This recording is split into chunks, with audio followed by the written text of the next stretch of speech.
थिटाचा relative मी काय करतो cos theta लावतो, साइन थिटाचा रिलेटिव्ह कॉस थिटा लावतो, परत टॅन थिटाचा रिलेटेड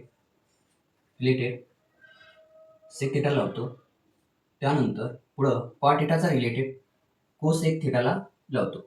अशा पद्धतीने मी काय केलं रिलेटेड लावलेलं आहे. त्या पद्धतीने आपल्याला रिलेटेड पहिला लावायचं, त्यानंतर आपल्याला काय करता येतं ट्रिकच्या पद्धतीने आपल्याला काय करता येतं पुढचे सगळे जे डेरिव्हेटिव्हचे जे फॉर्म्युले आहेत ते आपल्याला काय करता येतात सोडवता येतात.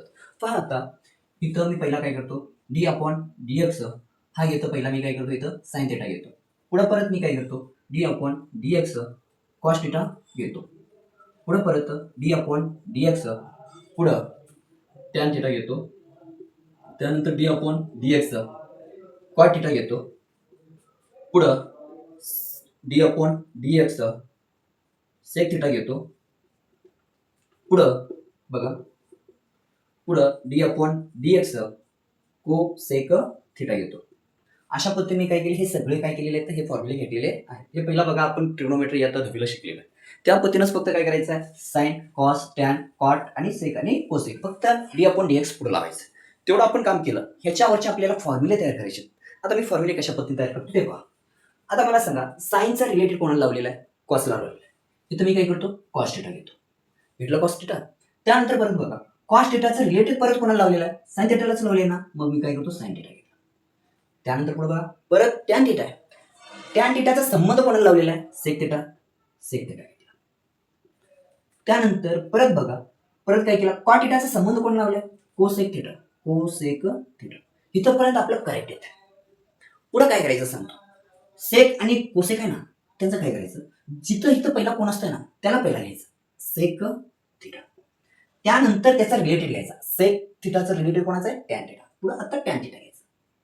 समजतं इथं पहिला काय करायचा तो जो आहे तो घ्यायचं, त्यानंतर त्याचा सेक थिटाचा जो संबंध आहे तो घ्या, तो कोण आहे इथं टॅन थिटा त्याला घ्या. त्यानंतर परत बघा पुढचं जशा पद्धतीने ह्याला केलं त्या पद्धतीने ह्याला बी करतो. बघा इथं कोण आहे पहिला कोसेक थिटा आहे, कोसेक थिटाला घ्या.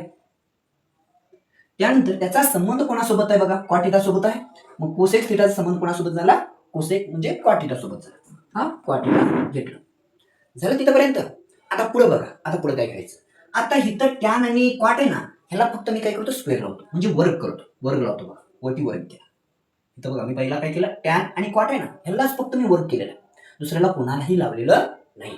त्यानंतर पुढे बघा इथं अजून एक ट्रिक अजून एक थोडंसंच आहे जास्त बी नाही. आता पुढचं काय करायचं सांगतो बघा, इथं सी आहे ना इथं बी सी दिसतो, इथंही सी दिसतो, सी दिसला.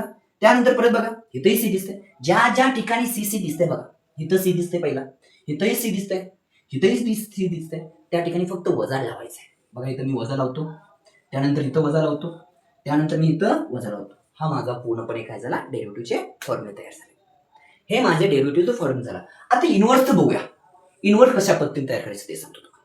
इन्व्हर्स बघा d/dx ब्रॅकेट साइन इन्व्हर्स आहे, त्याचं काय करतो बघा साइन इन्व्हर्स एक्स आहे, तर त्याचं काय करायचं 1 काय करायचं रूट मध्ये 1 मायनस काय करायचं एक्सचा स्क्वेअर करायचं. ह्याला जे केलेलं आहे ना तोच मी काय करतो बघा पुढं इथं काय करायचं बघा 1 रूट मध्ये 1 मायनस काय करायचं एक्स स्क्वेअर करायचं. त्यानंतर d/dx ह्याचं काय करायचं बघा कॉस इन्व्हर्स एक्स. आता ह्याचं मी काय करतो बघा एकच लक्षात घ्या, आता हा जो आहे ना हा उचलून इथे लावतो 1 मायनस काय करतो एक्सचा स्क्वेअर करतो. इथं फक्त काय करणार इथं प्लस मध्ये इथं मी फक्त काय करतो मायनस लावतो. झाला माझं हे लक्षात बसलं तर हे करता येतो. त्यानंतर पुढचं करतो बघा d/dx त्याचा टॅन इन्व्हर्स एक्स लावतो, इन्व्हर्स 1 एक्स लावतो. आता इथं बघा पुढे काय करायचं इथं 1 काय करणार बघा 1 प्लस एक्सचा स्क्वेअर फक्त रूट काढा, इथं मायनस मायनस होतं आता इथं काय करतंय प्लस येतंय. आता परत इथं सी लाच आपण काय केलं मायनस लावलंय, आता इथं बी सीच येतो काय करायचा dx ब्रॅकेट मध्ये काय करायचा cot inverse 1 x inverse minus 1 x. आता इथं बघा इथं जे आहे तेच लिहितो 1 काय करतो 1 प्लस काय करतो एक्सचा स्क्वेअर लिहितो. इथं काय करणार फक्त मायनस लावलं. एवढं काम केलं. पहिला बघा इथं काय होतं इथं मायनस होता, इथं मी काय लावलं प्लस लावलं. इथं परत काय करायचंय इथं मायनस आहे इथंही मायनस आहे, हे फक्त कोणाला लावलंय सी लाच लावलंय, दुसऱ्या कोणालाही लावलेलं नाही. आता पुढे परत बघा d/dx आहे, पुढं कॉट पर्यंत आलो. आता पुढे काय करायचंय सेक इन्व्हर्स 1 एक्स. आता इजिक्वल टू करतो. आता काय करायचं बघा आता एकच डोक्यात ठेवायचं इथं वरती कोण आहे हा जो पार्ट आहे ना साइनचा तोच पार्ट घ्या. काय करायचं फक्त बघा, त्याला फक्त उलट करा. इथं 1 घेतलं, अपॉनला अपॉन पहिला एक्स लावायचं.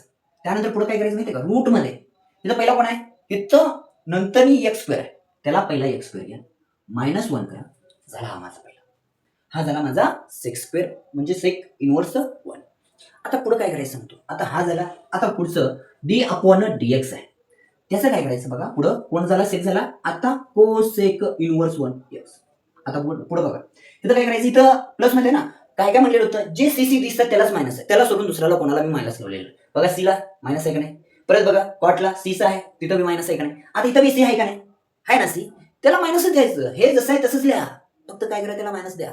आता 1 अपॉन पहिला इथं मायनस, त्यानंतर बघा एक्स रूट मध्ये एक्स स्क्वेअर -1. हा अशा पद्धतीनं तुम्ही काय करायचं, डोक्यात ठेवायचं आहे. जे जे सी दिसतात त्यालाच मायनस लावायचं, दुसऱ्याला कोणालाही मायनस लावायचं नाही.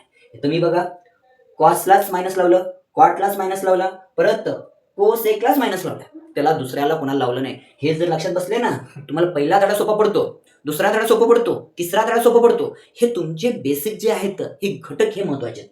ह्याच्यामध्ये तुम्हाला फॉर्म्युलेवरतीच तुमचे सगळे जे आहे ना पार्ट 2 हा त्याच्यावरती डिपेंड आहे. पहिल्या धड्यापासून दुसरा धडा, तिसरा धडा, चौथा धडा, ह्या 4 धडे एका ह्याच्यावरती डिपेंड आहे, डेरिव्हेटिव्ह वरती. डेरिव्हेटिव्ह आलं तर इंटिग्रेशन, त्याचं अपोजिट इंटिग्रेशन आहे. तेवढं लक्षात ठेवून तुम्ही काय करा, अभ्यासाला लागा, अभ्यास सोपं होतो. हा पार्ट 2 सगळ्यात सोपा आहे, काही अवघड नाही. सगळ्यांनी भीती घालतात की पार्ट 2 अवघड आहे म्हणून. मी सांगतो की पार्ट 2 सोपा आहे. जेही असतील हे व्हिडिओ काय करा, सगळ्यांपर्यंत पोहोचवण्याचा प्रयत्न करा.